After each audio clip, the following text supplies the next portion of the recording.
Hello guys, स्वागत है आप सभी का एक नई कहानी के अंदर में। इस कहानी का टाइटल है सबसे ज्यादा पापी कौन। चलिए अब कहानी शुरू करते हैं। भोगमती नाम की एक नगरी थी, उसमें राजा रूपसेन राज करता था। उसके पास चिंतामणि नाम का एक तोता था। एक दिन राजा ने उससे पूछा, हमारा ब्याह किसके साथ होगा?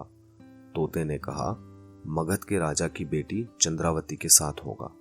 राजा ने ज्योतिषों को बुलाकर पूछा तो उसने भी यही कहा।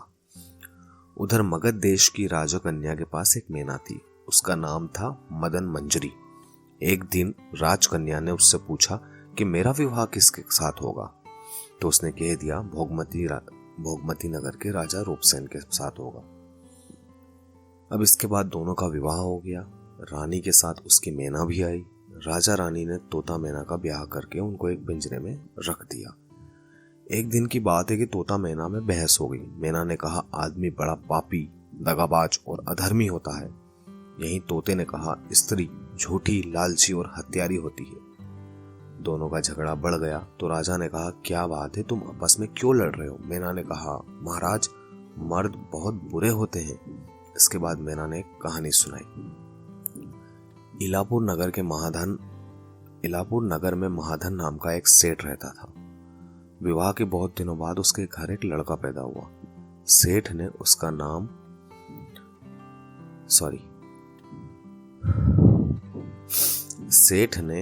उसका बड़ी अच्छी तरीके से पालन पोषण किया, पर लड़का बड़ा होकर जुआ खेलने लगा। इसी बीच सेठ मर गया। लड़के ने अपना सारा धन जुए में खो दिया। जब पास में कुछ नहीं बचा तो वह नगर छोड़कर चंद्रपुरी नामक नगरी में पहुंचा। वहां हेमंत नाम का साहूकार रहता था। वो उसके पास जाकर अपने पिता का परिचय दिया और कहा कि मैं जहाज लेकर सौदागरी करने आया था। माल बेचा, धन कमाया, लेकिन लौटते वक्त समुद्र में ऐसा तूफान आया कि जहाज डूब गया और जैसे तैसे बचकर मैं यहाँ आ गया। उस सेठ के यहाँ पे एक लड़की थी, उसका नाम था रत्नावती। सेठ को बड़ी खुशी हुई कि घर बैठे इतना अच्छा लड़का मिल गया। उसने लड़की को अपने घर में रख लिया। कुछ दिन बाद लड़की से उसका विवाह करवा दिया। दोनों वहीं रहने लगे। अंत में एक दिन वहां से विदा हुए। सेठ ने बहुत सारा धन दिया और एक दासी को भी उसके साथ भेज दिया। अब रास्ते में एक जंगल पड़ा। वहां आकर लड़के ने स्त्री से कहा, यहाँ बहुत डर है, तुम अपने सारे गहने उतारकर मेरी कमर पर बांध दो। लड़की ने ऐसा ही किया। इसके बाद लड़के ने कहारों को धन देकर डोले में वापस करा दिया और दासी को मारकर कुएं में डाल दिया। फिर स्त्री को कुएं में पटककर आगे बढ़ गया। स्त्री रोने लगी। वहां से एक मुसाफिर गुजर रहा था। जंगल में रोने की आवाज सुनकर वो वहां आया। कुएं से निकालकर उसे उसके घर पहुंचा दिया। स्त्री ने घर जाकर अपने माँ बाप से कह दिया कि रास्ते में चोरों ने हमसे गहने छीन लिए और दासी को मारकर मुझे कुएं में धकेलकर भाग गए। बाप ने उसे ढाढ़स बंधाया और कहा कि तू चिंता मत कर, तेरा स्वामी जिंदा होगा, किसी न किसी दिन आ जाएगा।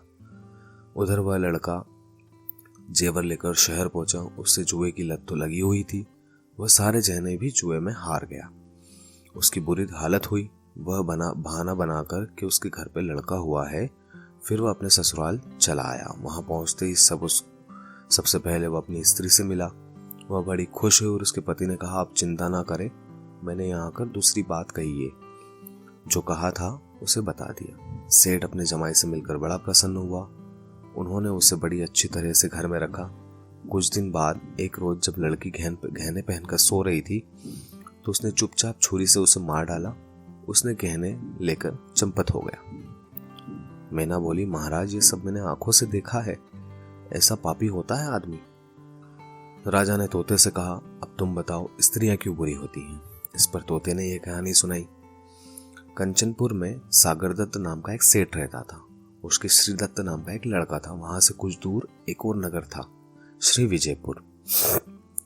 उसमें सोमदत्त नाम का सेठ रहता था। उसकी एक लड़की थी। वह श्रीदत्त को ब्याही थी। ब्याह के बाद श्रीदत्त व्यापार करने परदेश चला गया। 12 बरस हो गए, वह नहीं आया तो जयश्री व्याकुल होने लगी। एक दिन वह अपनी अटारी पर खड़ी थी। एक आदमी उसे दिखाई दिया। उसे देखते ही उस पर वह मोहित हो गई। उसने अपनी सखी को घर बुलवा लिया। रात होते ही जब उसके सखी के घर चली जाती और वहां रहकर दिन निकलने से पहले ही लौट आती। इस तरह बहुत दिन बीत गए। एक दिन उसका पति परदेश से लौट आया। स्त्री बड़ी दुखी हो गई। अब वो करे तो करे क्या, उसे तो अपने दोस्त के यहाँ जाना था। पति हारा हुआ थका हुआ था। जल्द ही उसकी आंख लग गई। स्त्री उठकर अपने दोस्त के घर चली गई। रास्ते में एक चोर खड़ा था। वह देखने लगा कि स्त्री कहाँ जाती। धीरे धीरे वह अपने सगले के मकान पर पहुंची। चोर भी पीछे पीछे गया। संयोग से उस आदमी को सांप काट लिया था।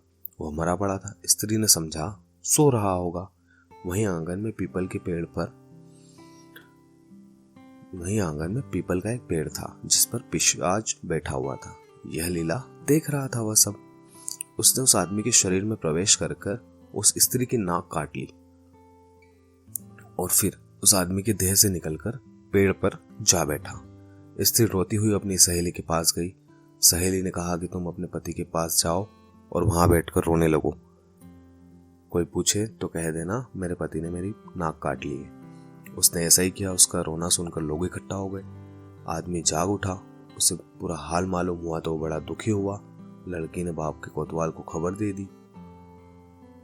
लड़की के बाप ने कोतवाल को खबर दे दी। कोतवाल उन सभी को राजा के पास लाया। लड़की की हालत देखकर राजा बड़ा गुस्सा आया। उसने कहा इस आदमी को सूली पर लटका दो।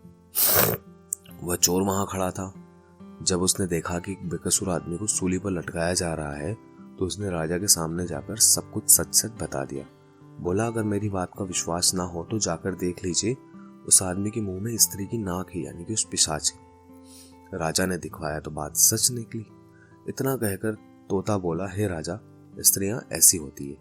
राजा ने उस स्त्री का सिर मुंडवाकर गधे पर चढ़ाकर नगर में घुमवाया और शहर के बाहर छुड़वा दिया।